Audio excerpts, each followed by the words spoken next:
الحمد للہ رب العالمین والعاقبۃ للمتقین والصلاة والسلام علی سید الانبیاء والمرسلین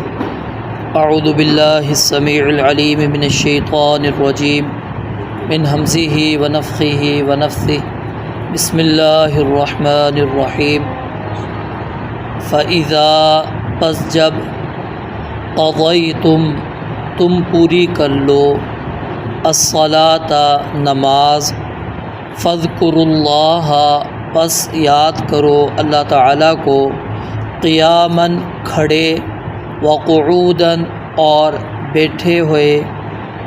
وعلی جنوبکم اور اپنے پہلوؤں پر لیٹے ہوئے فَإِذَا پس جب اطمأننتم تم مطمئن ہو جاؤ فَأَقِیمُوا الصَّلَاةَ پس قائم کرو نماز ان الصلاۃ بے شک نماز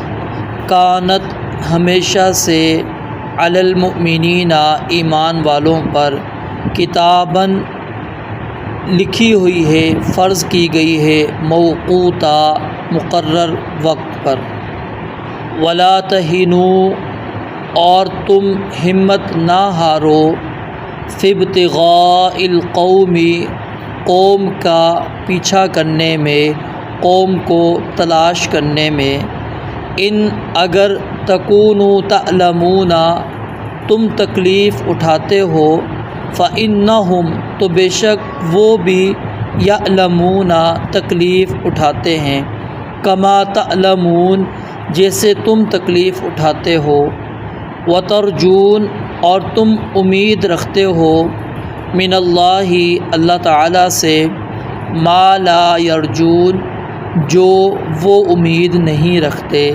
وکان اللہ علیما حکیما اور اللہ تعالیٰ ہمیشہ سے سب کچھ جاننے والا کمال حکمت والا ہے۔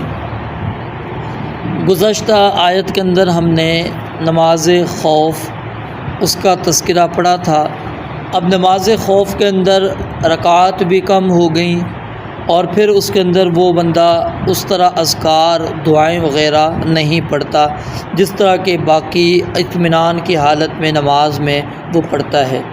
تو اس لیے اللہ رب العالمین نے حکم دیا کہ فَإِذَا قَضَيْتُمُ الصَّلَاةَ کہ جب تم نماز مکمل کر لو، نماز تم پڑھ لو، فاذکروا اللہ تو پھر تم نے اللہ رب العالمین کا ذکر کرنا ہے۔ جنگ کی حالت میں ذکر اللہ رب العالمین کا کرنا یہ بہت زیادہ ضروری ہے۔ سورہ انفال کے اندر اللہ تعالیٰ فرماتے ہیں یا ایھا الذین آمنوا اذا لقیتم فئۃ فاثبتوا واذکروا اللہ کثیرا لعلکم تفلحون کہ جب تمہارا کسی دشمن سے مقابلہ ہو تو ثابت قدمی اختیار کرنی ہے اور اللہ تعالیٰ کا کثرت کے ساتھ ذکر کرنا ہے لعلکم تفلحون تاکہ تم کامیاب ہو جاؤ۔ تو یعنی جنگ کی حالت میں ذکر الہی جو ہے انتہائی لازم ہے، ضروری ہے، اور اس لیے اللہ رب العالمین نے فرمایا کہ فاذکروا اللہ قیاما وقعودا وعلی جنوبکم کہ جس کیفیت کے اندر بھی تم ہو، کھڑے ہوئے ہو، بیٹھے ہوئے ہو، اپنے پہلوؤں کے بل ہو، جس حالت میں بھی ہو اللہ رب العالمین کا ذکر کرو۔ یہاں سے ایک اور مسئلہ ساتھ میں سمجھتے جائیے کہ بعض لوگ اگر کوئی شخص ٹیک لگا کر قرآن پڑھتا ہے تو اس کو معیوب ہمارے معاشرے میں سمجھا جاتا ہے، یا لیٹ کر کوئی شخص اگر قرآن پڑھ رہا ہوتا ہے معیوب سمجھا جاتا ہے، تو یہ بات درست نہیں ہے، کیونکہ قرآن بھی اللہ رب العالمین کا ذکر ہے۔ انا نحن نزلنا الذکر وانا لہ لحافظون کہ ہم نے ہی ذکر کو نازل کیا، ٹھیک ہے، اور ہم ہی اس کے محافظ ہیں۔ اور اس آیت کے اندر لفظ ذکر سے مراد تمام اس بات پر متفق ہیں کہ قرآن کریم ہے، تو قرآن کریم بھی اللہ تعالیٰ کا ذکر ہے، ٹھیک ہے۔ تو اب بندے کی کیفیت اگر وہ محسوس کرتا ہے کہ مجھے لیٹ کر پڑھنا چاہیے، اور خاص طور پہ جب آپ رات کو بستر پر لیٹ کر آپ سورہ ملک کی تلاوت کریں گے، اذکار ہیں نا رات کے ہیں نا سونے کے، اب وہ کہاں پر آپ نے کرنا ہے؟ بستر پہ پڑھنا ہے۔ آپ نے جو آیت الکرسی پڑھنی ہے، یا پھر آخری جو 3 قل آپ نے پڑھنے ہیں، یا پھر جو آپ نے سورہ بقرہ کی آخری 2 آیات پڑھنی ہیں، یہ ساری کہاں پر ہیں؟ لیٹے ہوئے، بستر کے اوپر ہے، تو اس کے اندر کوئی حرج نہیں ہے، چاہے آپ کے ہاتھ میں مصحف موجود ہے یا نہیں ہے، کوئی بھی کیفیت ہے۔ قرآن کریم کو لیٹ کر بھی پڑھا جا سکتا ہے، ٹیک لگا کر بھی پڑھا جا سکتا ہے، کیونکہ اگر ہم ایک حالت مخصوص کر دیں گے تو اس کے اندر پھر کیا ہوا کہ مریض اگر کوئی مثال موجود ہے یا تکلیف کے اندر ہے، وہ قرآن کی تلاوت کرنا چاہتا ہے، اب آپ اس کو کہتے ہیں بیٹھیں، وہ بیٹھ نہیں سک رہا، ٹھیک ہے، وہ تھکا ہوا ہے یا کوئی بھی کیفیت ہے اس کی، وہ کہتا ہے کہ میں پڑھنا تو چاہتا ہوں لیکن میں اب لیٹ کر پڑھنا چاہ رہا ہوں، آپ کہتے ہیں نہیں بیٹھ کے ہی پڑھیں، وہ کہتے ہیں نہیں میں ٹیک لگا کر پڑھنا چاہتا ہوں، آپ کہتے ہیں نہیں ٹیک چھوڑ دیں آپ۔ تو یہ کچھ پابندیاں ایسی لگائی گئی ہیں جو درست نہیں ہے۔ تو فاذکروا اللہ قیاما وقعودا وعلی جنوبکم، اور پھر جتنی بھی ادعیہ ہیں ہم مختلف یعنی کہ مواقع کی جو دعائیں ہیں وہ ان مواقع کے اعتبار سے ہوتی جا رہی ہیں چینج۔ پھر رات کے وقت جیسا کہ نبی علیہ السلام نے فرمایا جو رات کو اٹھ جاتا ہے اب پہلو بدلتا ہے، وہیں پر لیٹے لیٹے وہ دعا پڑھنی ہے، ٹھیک ہے، اب یہ نہیں کہا گیا کہ وہ اٹھ کے بیٹھ جائے۔ تو یہ دعا ہو یا قرآن کریم کی تلاوت ہو یا کوئی بھی ذکر ہے، آپ جس کیفیت کے اندر آسانی کے ساتھ سمجھتے ہیں کر سکتے ہیں۔ فَإِذَا اطْمَأْنَنْتُمْ فَأَقِيمُوا الصَّلَاةَ، جب تم اطمینان کے اندر آ جاؤ، مطلب کیا ہے کہ خوف کی حالت ختم ہو جائے، دشمن کا کوئی خطرہ باقی نہ رہے، تو پھر فَأَقِيمُوا الصَّلَاةَ، نماز کو اب اس کی مکمل ارکان کے ساتھ،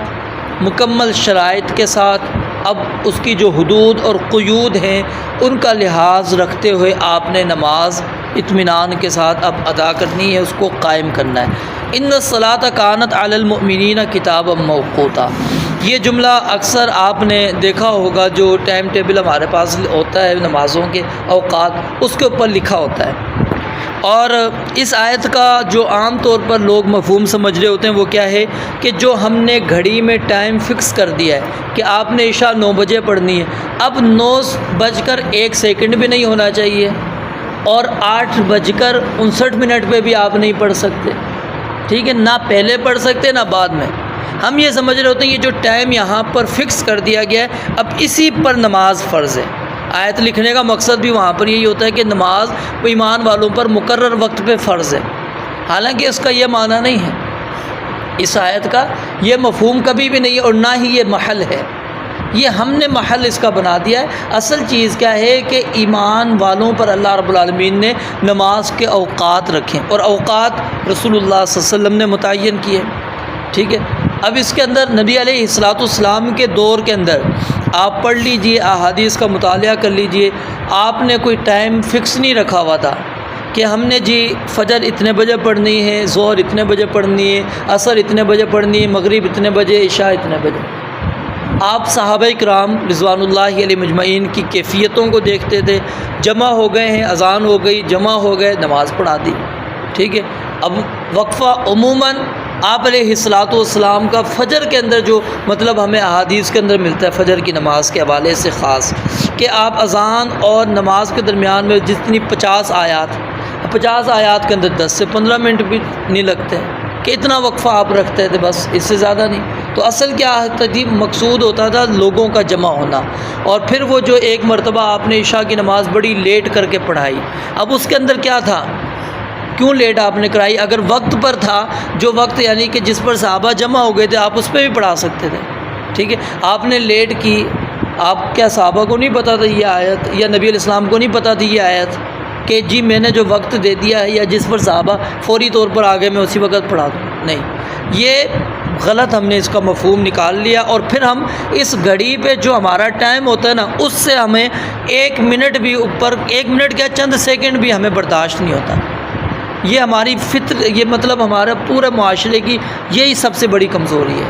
اس کے اندر مولوی بھی ہم بھی اسی طرح ہیں، عوام بھی اسی طرح، یعنی نہ ہم اپنی تربیت کر سکیں نہ عوام کی کر سکیں کہ ان کو سمجھا سکیں کہ بھائی 1-2 منٹ سے کچھ نہیں ہوتا۔ مجھے یاد ہے ایک ساتھی ادھر جمعہ پڑھنے آتے تھے، وہ اس وجہ سے جمعہ چھوڑ گئے، جی قاری صاحب آپ نے 2 منٹ اوپر جو ہے نا جمعہ 2 منٹ بعد ختم کیا، وہ آنا ہی چھوڑ گئے۔ بھائی شادی بیاہ میں بھی تو جانا چھوڑ دو نا، وہاں تو گھنٹہ بیٹھے رہتے ہو، وہاں ٹائم جو دیا جاتا ہے وہاں تو بیٹھے رہتے ہیں، جی اچھا کوئی نہیں ہے، آئے گی روٹی کھائیں گے پھر جائیں گے، وہاں بھی کہیں نا بھائی آپ نے جو ٹائم لکھا تھا 1 بجے، میں 1 بجے آ گیا ہوں، مجھے روٹی دے، نہیں تو میں جا رہا ہوں۔ وہاں تو ہم نہیں ناراض ہو کے جاتے. مسجدوں کو ہم نے سمجھ لیا کہ یہ یہاں پر ناراض ہونے کی بڑی اچھی جگہ ہے. جی یہ مولوی صاحب جو ہے اہتمام نہیں کرتے اس چیز کا, انہوں نے وقت لکھا ہے اور وقت پر پابندی نہیں کرتا. یہ چیز ضروری نہیں. ہاں یہ ایک آسانی ہے, اس کو آپ آسانی کہہ سکتے ہیں کہ لوگوں کے لیے ایک سہولت ہے کہ چلو لوگوں کو پتہ ہو کہ بھائی اس ٹائم یہاں پر جماعت کھڑی ہوتی ہے. لیکن اگر حالات کے مطابق کبھی کبھار اگر کوئی 1-2 منٹ آپ لیٹ کر لیتے ہیں یا 1-2 منٹ پہلے پڑھا دیتے ہیں. اب بس اوقات کیا ہوتا ہے, مثال ہے آپ مغرب سے ادھر ہم پروگرام کرتے ہیں, کرتے کرتے ہمارا پروگرام چلتا ہے, وہ ہم عشاء سے پہلے ختم کر لیتے ہیں, کھانا بھی کھا لیا سارا کچھ. اب اذان کے اندر بھی اگر ٹائم موجود ہے اس وقت پر جو ہم نے رکھا ہوا ہے, اب لوگ تو سارے موجود ہیں, ہونا کیا چاہیے آپ اذان دیں, نماز پڑھائیں, بھیج دیں لوگوں کو. لیکن ہم انتظار کر رہے ہوتے نہیں, ابھی 15 منٹ رہتے ہیں, اذان دے دی, لوگ ناراض ہو جائیں گے, لوگ کیا. یہ چیزیں نہیں ہیں. اس کے اندر ہمیں کبھی کبھار یہ چیزیں کرنی چاہیے تاکہ لوگوں کو پتہ ہو کہ اس کے اندر یہ جو وقت کا تعین ہے یہ وہ تعین نہیں ہے کہ اس پر ہی نماز فرض ہے, کہ اس سے 1-آدھا منٹ آپ آگے پیچھے نہیں کر سکتے. تو کانت علی المؤمنین کتاب موقوتہ سے مراد وہ وقت ہے جو رسول اللہ صلی اللہ علیہ وسلم نے متعین کیا, یعنی جبریل امین علیہ السلام بتلا کر چلے گئے. ٹھیک ہے, اب اس کے اندر ہمیں اہتمام کرنا چاہیے, اور اس میں بھی آپ نے افضل جو ہے اول وقت قرار دیا ہے. اس میں بھی کون سا, اگرچہ مختار وقت آپ نے بیان کر دیا کہ اب مختار جائز وقت یہاں تک ہے, ٹھیک ہے, لیکن افضل الصلاۃ علی اولی وقتہا لی اولی وقتہا, کہ نماز کو پہلی وقت کے اوپر جو اس کا وقت جیسے ہی داخل ہو فوری طور پہ پڑھنی چاہیے. تو یہ کوشش اہتمام ہمیں کرنا چاہیے, نماز کا وقت ہو جائے تو نماز ہمیں پڑھ لینی چاہیے. ٹھیک ہے, تو اس کے اندر یہ جو آیت کا مفہوم کا غلط, یعنی آیت کا غلط مفہوم لیا جاتا ہے, اس کی نشاندہی کرنا مقصود ہے. ولا تہنوا فی ابتغاء القوم, یہاں پر اس کے متعلق امام قرطبی رحمۃ اللہ علیہ بیان کرتے ہیں کہ یہ آیت جب صحابہ کرام رضوان اللہ علیہ مجمعین جنگ احد کے اندر زخم کھانے کے بعد, ٹھیک ہے, جنگ ختم ہو گئی اور اس کے بعد پھر صحابہ نے ان کا تعاقب کیا تھا, جس کو غزوہ حمراء الاسد بھی ہم پڑھتے ہیں تاریخ کے اندر سیرت کی کتابوں میں. تو یہ جو تعاقب صحابہ نے کیا تھا, پیچھے گئے تھے, اس آیت کے شان نزول کے اندر یہ آیت امام قرطبی اس کو بھی شامل کرتے ہیں, یعنی سورہ آل عمران کی آیات ہیں وہ بھی ہیں, اور اس آیت کو بھی وہ کہتے ہیں اسی آیت کا وہ یہ شان نزول ہے کہ جو صحابہ نے جنگ احد کے بعد کافروں کا تعاقب کیا تھا. اللہ تعالیٰ فرماتے ہیں ولا تہنوا فی ابتغاء القوم, قوم کے تعاقب کے اندر تمہیں کوئی ہمت تم نے نہیں ہارنی, سستی نہیں کرنی, ان کا تعاقب کرنا, ان کے پیچھے جانا ہے. ان تکونوا تعلمون فانہم یعلمون, اگر تم زخمی ہو تو وہ بھی تو زخمی ہیں, یہ تو نہیں ہے کہ جنگ کے اندر تمہیں ہی زخم ملے ہیں, ان کو بھی زخم ملے ہیں. وترجون من اللہ ما لا یرجون, لیکن کیا ہے ایک چیز تمہارے اندر موجود ہے کہ تم نے یہ قدم اٹھانے ہیں اللہ سے اجر اور ثواب لینا ہے, ان کو یہ چیز نہیں ملنے.